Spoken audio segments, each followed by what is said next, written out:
Hey guys, welcome back to my YouTube channel. आज चाहिँ हामी कुरा गर्छौँ D47 मा आएर D2 मा चेन्ज गर्न सजिलो छ कि छैन। अब एक हिसाबले भन्ने हो भने सजिलो त सजिलै नै हो है। अब तर कुनै युनिभर्सिटीहरूले अहिले D47 को लागि जसरी चाहिने डकुमेन्टहरू हुन्छ नि, इनरोलमेन्ट पेपर, एटेन्डेन्स अनि मार्कसिटहरू चाहिँ दिइरहेको छैन कि।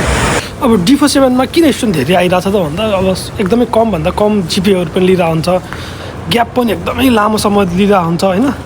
अनि अब फेरि यहीँ आएर पढ्ने हो नि त, जे भने कोरियन पनि चाहिएन। अहिले त डिफोमा पनि फेरि नेपालदेखि ल्याङ्ग्वेज पढेर आउनुपर्छ नि त। D47मा अब ल्याङ्ग्वेज पनि पढ्नु परेन, यहीँ आएर ल्याङ्ग्वेज पढ्ने हो।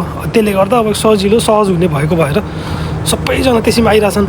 अनि यहाँ आएर चाहिँ दुःख चाहिँ फेरि पाइरहेछन् कि होइन। अब युनिभर्सिटीले चेन्ज गर्न दिइरहेको छैन, काम गर्न पाइरहेको छैनन्।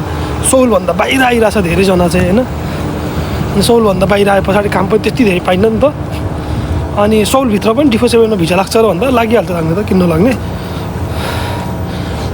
लास्टै चिसो छ कोरियामा, चिसोले पनि हुन्छ नि एउटा रेकर्डै ब्रेक गरे जस्तो छ। लास्ट चिसो छ कि अति चिसो छ। कुरा गरौँ युनिभर्सिटीबाट त्यो डकुमेन्ट चाहिन्छ नि त, चाहिन्छ। त्यो डकुमेन्ट बिना हामीले कुनै पनि युनिभर्सिटीमा गएर D4 को अथवा D2 को लागि चेन्जै गर्न सक्दैनौँ कि। अब यो हुन त कोरिया हो नि त होइन, तर अब गीतहरू पनि गाइरहेको, गीतहरू बजाइरहेछ भनेको अहिले चाहिँ एकदम मिनी नेपालमा छु क्या म। यहाँ चाहिँ बवाल रमाइलो हुन्छ। अनि हामी कुरा गर्थ्यौँ D47मा। अब त्यहाँ आउनको लागि चाहिँ अब सुरुमा त अब D47 के हो भने सबैलाई थाहा छ होला। र कस्तो युनिभर्सिटीमा अप्लाई नगर्ने भन्दाखेरि अब नामै तोक्न मिलेन। पहिलो चाहिँ हामी सोक्चोको युनिभर्सिटी छ, सोक्चोतिर। अनि नेपालमा जसले चाहिँ कन्ट्याक्ट गर्न खोज्छ नि, त्यस्तो युनिभर्सिटीहरूमा चाहिँ सकेसम्म नआउँदा राम्रो हो कि।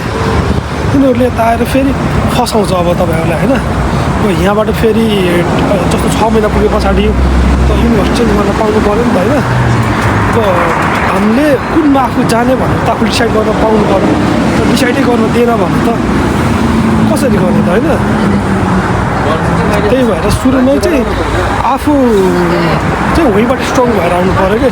अब D47मा भिजा लाग्छ अरे, लागिहाल्छ म गइहाल्छु भनेर आयो भने चाहिँ पछाडि आएर दुःख पाउनु भन्दा अनि नेपालदेखि चाहिँ अब म छिर्छु नै भन्ने छ भन्दा त छिर्दा पनि केही भएन। अब जुन युनिभर्सिटीमा पढ्न आउने हो त्यो युनिभर्सिटीमा आउँदा पनि भयो। तर यहाँ आएर भोलि पछुताउनु भन्दा नेपालमा पनि केही सोचेर D47मै कोरिया आइसके पछाडि यहाँ आएर फेरि D2मा जाँदा कति खर्च लाग्छ भन्ने हुनसक्छ। त्यसको लागि चाहिँ $20,000 चाहिँ अब हामीले नेपाली मिनिमम पनि देखाउनु पऱ्यो। के अरे डलर चाहिँ होइन, डलर चाहिँ नेपालीमा गर्दा 20-22 लाख जति भयो होइन। 20-22 लाख जति देखाउनु पऱ्यो।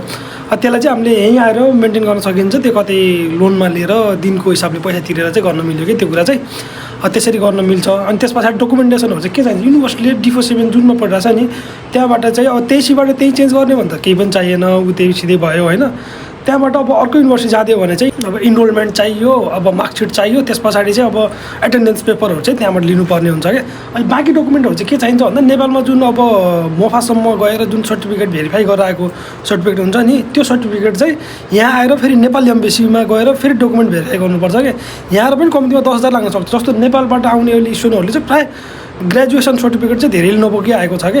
अनि यहाँ आउँदाखेरि फेरि नेपालमा फेरि भेरिफाई गर्न पठाएर यताउता गर्दा एकदमै एकदमै टाइम लाग्छ कि। त्यही भएर जो पनि स्टुडेन्टहरू आउँदै हुनुहुन्छ अनि त्यो डकुमेन्ट पनि आफैसँगै लिएर आउनुहोस्। र प्रत्येक डकुमेन्टलाई चाहिँ कम्तीमा पनि 2-3 प्रति बनाएर आउनुभयो भने तपाईँलाई सजिलो हुन्छ। अनि कोरिया आउँदाखेरि अर्को कुरा चाहिँ तपाईँले जस्तो नेपालमा हामीले एउटा रिलेसनसिप सर्टिफिकेट बनाएर आएको हुन्छ, त्यो सर्टिफिकेट तपाईँ कोरियामा आइसके पछाडि तपाईँ D2बाट D4बाट D2मा जाँदा अथवा मास्टरबाट ब्याचलरबाट मास्टरमा जाँदाखेरि फेरि नयाँ चाहिन्छ कि नयाँ युनिभर्सिटीमा जाँदालाई। त्यही भएर कम्तीमा पनि रिलेसनसिप सर्टिफिकेटहरू चाहिँ 2 प्रति 3 प्रति लिएर आयो भने चाहिँ राम्रो हुन्छ। अनि त्यस पछाडि अब यता आएर खर्च यताउता कति लाग्छ D4 चेन्ज गर्दाखेरि भन्यो भने जस्तो इमिग्रेसनमा 13,000 लाग्छ, एम्बेसीमा 10,000 लाग्छ है, 13-23 भइहाल्यो। जस्तो देखाउन तपाईँले पैसा देखाउनलाई 20,000 लाग्यो भने चाहिँ 23 भए अन्त 43 भयो होइन। त्यस पछाडि अब तपाईँको अब यता आएर तपाईँले कन्सल्टेन्सीबाट गर्नु उनीहरूले चार्जहरू लिन्छ। अनि त्यस पछाडि तपाईँले युनिभर्सिटीको admission fee, application fee, tuition fee गर्दाखेरि यताउता हुने हो। र कुनै युनिभर्सिटीले तपाईँलाई नेपालदेखि नै अब हुन्छ नि एउटा एग्रिमेन्टहरू हुन्छ नि, अब कोरियाको ल वाइज गरेको छैन भने त्यस्तो एग्रिमेन्टहरू चाहिँ प्रायः नगरेर आउनु, सकेसम्म आफू सेफ भएर आउनु पऱ्यो है। आजलाई यति नै। टेक केयर, किप स्माइलिङ आन्यौँ। अनि च्यानललाई सब्सक्राइब गर्नु नभुल्नु है त। फेरि बाई बाई।